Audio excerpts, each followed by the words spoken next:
بسم الله الرحمن الرحيم. النجيلة اللي احنا شايفينها دي، صوت الكلب مش هيخلينا نعرف نسجل. النجيلة اللي احنا شايفينها دي كانت شبه منتهية، كانت شبه خلصانة بعد ما خدت احتياجها في التغذية، بعد ما خدت احتياجها في الرش الحشري. واحنا قلنا الرش الحشري لازم باستمرار ندي علاج لدودة النجيلة، ندي علاج لدودة النجيلة، وكل مرة بنغير المادة الفعالة يا جماعة.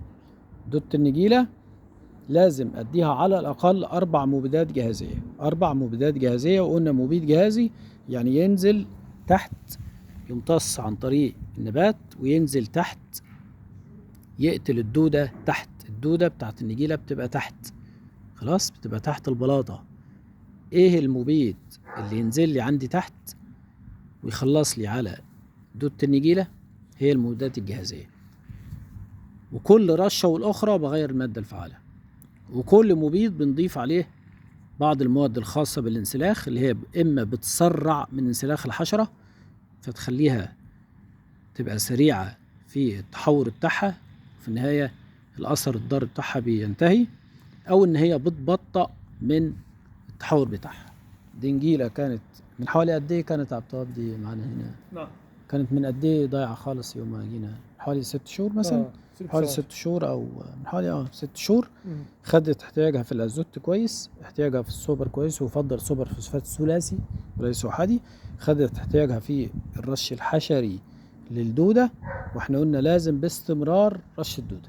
برنامج رش الدوده مسومايل، اندوكسكار، بلوفينيرون، تروفلوميرون، مبيدات كتيره،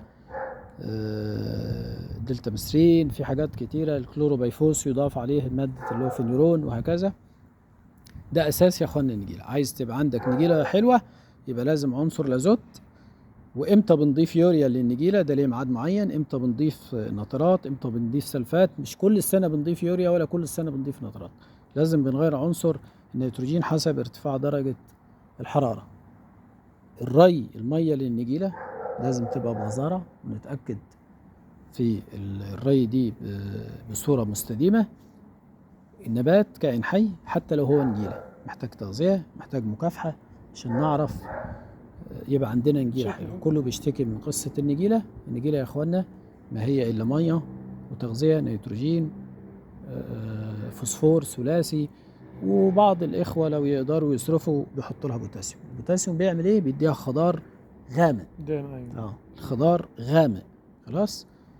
النجيله سهل ان احنا يبقى عندنا نجيله جميله في بيوتنا.